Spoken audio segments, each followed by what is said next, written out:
Luke here from Following Strength. We're with rising star of the British strongman scene, Ben Glasscock. What's going on, Ben?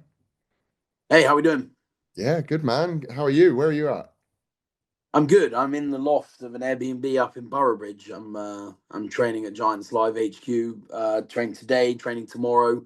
Adam Bishop's joining me tomorrow, so we can do our usual Friday events. And yeah, it's good. I mean, it's open access to anyone who wants to go up. You just message Darren or Lindsay, and anyone can go and train on the kit. It's a bit of a mess in the warehouse. It's basically just all the Giants Live kit scattered around, which is quite cool. But yeah, it's good to touch some comp equipment and get things rocking and rolling for Brits Prep.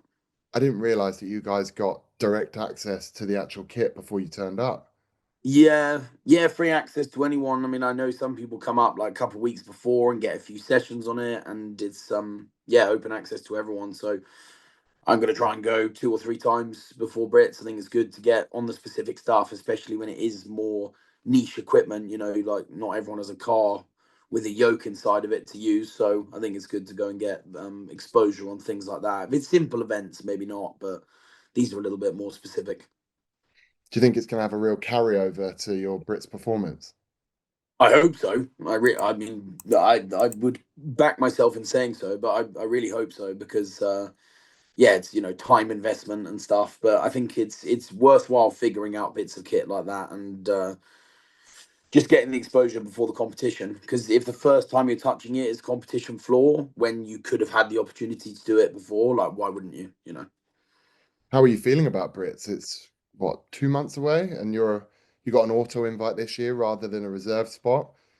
How Yeah, you feel? I feel very good about Brits. Brits is going to be good this year. I feel like I'm coming in as like fully as a competitor, sort of vying for a decent spot rather than sort of last minute call up like it was this year or kind of last year. Ended up with about 4 weeks notice, which was enough, and I was already sort of prepping for it because I knew I was a reserve. But it's kind of different when you're sort of announced as part of the main lineup. um yeah, sort of changes something in my mentality to sort of go for it a little bit more. But this year was great at Brits. Turned up, came fifth on the debut Giants live show, which I thought was really epic for me. It was a great way to kick things off. Obviously I'd done some England's Strongest Mans, but this was a big step up, a lot more people, bigger crowd, bigger competition. And yeah, I think Brits 2026 could be a really good one if things go my way. How'd you feel about the events?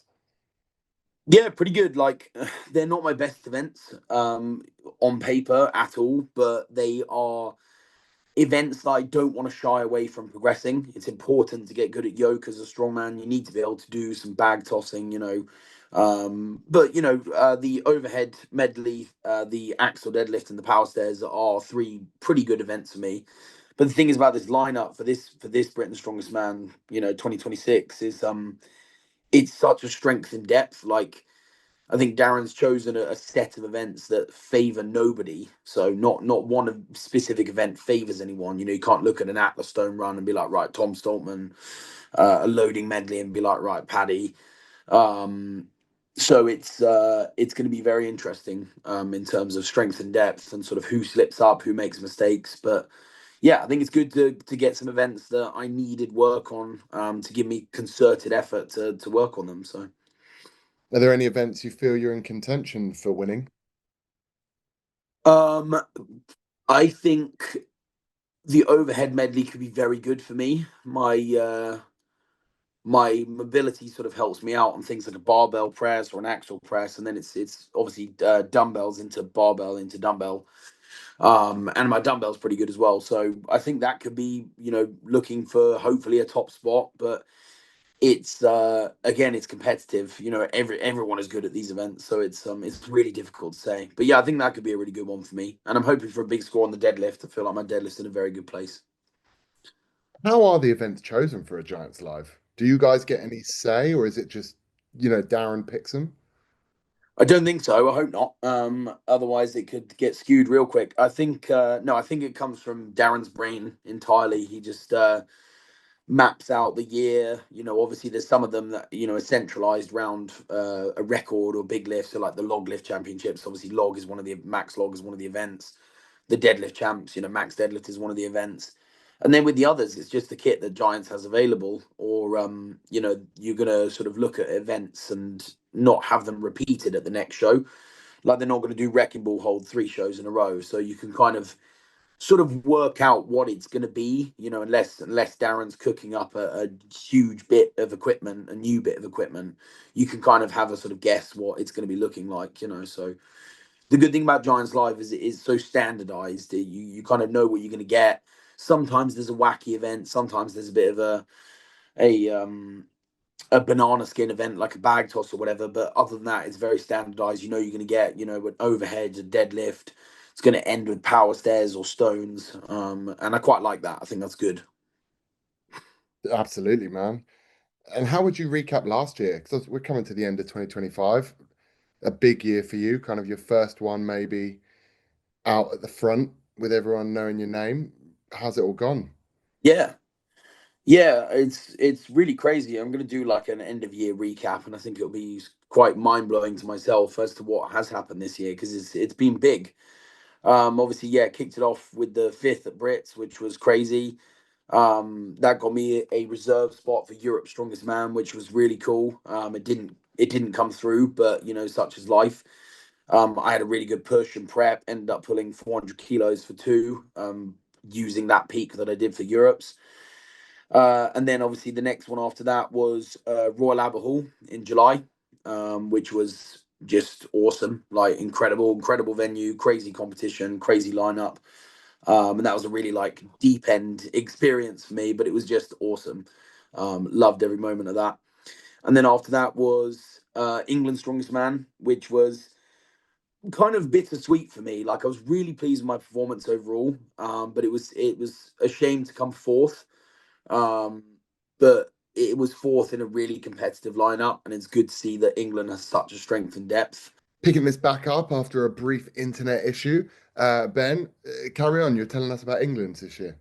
Yeah, hopefully it picked up most of it, but I basically was just saying about how England's was quite bittersweet. It was both not ideal to be coming fourth off the podium, and it was such tight margins, but at the same time, it was very very good to be in that lineup and showcase the strength and depth that we have in England. So I thought it was brilliant, and it was some testing events as well, so that was good, which then led me on to the Shore Classic, which is a couple of weeks later, which was pretty crazy because I went out there just sort of wanting to enjoy like a holiday more than anything, enjoy Colorado, get stuck in internationally. I paid for it, like, I signed up for it. I stuck myself in there because the events were pretty good for me. And as I said, I think it's good to go and get out of your comfort zone. I can't just rely on Giants lives. Um, and other big shows are sort of paid to enter as well, like the Arnold Amateurs or whatever. So I stuck myself into the Shore Classic, and 3 day show. Last day being the finals, so they cut it down to 10. I think we had something like 36 people in the men's opens. Ended up leading from day one and keeping the lead into the end, and obviously pulled off the win in relatively dramatic fashion, which was really quite crazy. And that was sort of the one point in the year, even after the other bits, which I would consider a major success, that I was sort of like um almost like relieved to get such a result after a good few years of grafting in strongman and entering comps that I knew I was going to be coming last in and zeroing things and building my way up. And that was a real like positive reinforcement for everything I've done in my strongman career, so to speak. um and yeah, I felt like I've used it as a bit of a mental springboard onto 2026. Qualifying for strongest man on earth, like 16 men qualify for that every year, and I'm one of them next year. So, not that we know when the date is. Is it going to be on? Is it not going to be on? Who knows? Strongest man on earth is still up in the air right now, but hopefully Brian Shaw can get it sorted, and I'll get my opportunity because that is one heavy show. I'm very excited for it, and. And then yeah, that's the highlight of the year really. And then it's been a little bit of downtime and into this Brits prep for 2026 to hopefully set up the year well. So see how we go. But 2025 has been a fair success, that's for sure. Edging into 2026, obviously, yeah, you got Brits, but then strongest man on earth. What are the goals for that? Just survive ligaments and tendons in one piece, or? I honestly, yeah, I think that is the goal. Absolutely, like not break and hopefully not make a fool out of myself in any of the events. It's such a heavy competition and it's brutal as well. 8 events, doesn't miss the mark on any sort of part of strongman. So your whole body's getting tested. But yeah, my main two goals. Firstly, I just hope that it's on and that I can actually go do it and experience it and get in the mix. And secondly, I hope that I can just get through it injury free because I think if I can do that, then you end up in a relatively good position anyway. And yeah, I bumped into Luke Richardson today in Boroughbridge in the gym actually, and we were slightly talking about strongest man on earth, and I basically just said like, I know what kind of progress I can make in sort of 6 to 8 months, and with a really big push up in body weight and sort of going for the heavy events. I think I can hold my own and do pretty well. So yeah, I think it'd be a really good experience. Yeah, qualified for one of the big four. 100%. It's huge. And hell, who knows? Maybe you qualify for two of the big four in one year if you do well at Brits. Yeah, that's the goal, right? World's strongest man feels like the sort of real ultimate goal for myself right now. I think that's the next step because it's so within touching distance. I'm a very realistic guy. I'm very realistic with my goals and my abilities, but Worlds is there, and it's there for the taking. So I'm going to do everything I can to try and get there, and experience it. Well, let's wrap this up in a second. I don't want to take up too much of your time, and you're in some random lady's loft. Uh, Yeah. but Father Christmas is around the corner. If you were writing your wish list for next year, what's at the top of it to change strongman for the better or for you? Change strongman for the better. I think a really easy, low hanging fruit is all difficulties aside, live stream World's Strongest Man. There are, I mean, I'm not, I'm just saying that as a general sort of thing. I know the difficulties that are behind that with contract sponsors, TV, whatever. But if you just sort of ignore all that, live streaming World's Strongest Man and being able to watch it live would be one of the biggest things for the sport, I think. And I think it would keep it from being held back. It would keep it from being known as like the Christmas tradition. It would get some eyes on it, where when eyes need to be on it, and I think it would boost strongman a lot. So that's a big step number one, which I'd love to see I think that everyone would share that opinion. That would be great. for sure. Well, thanks a lot, Ben. We'll definitely catch up again at some point before Brits. And before we go, any last minute words for our friends in America who might be angry that you sailed over the ocean this summer and stole that prize from them at Straw Classic? Stores, guys. I'll try and do it next year as well. All right, thanks, Ben. Take it easy, man. Cheers, Luke. Thank you.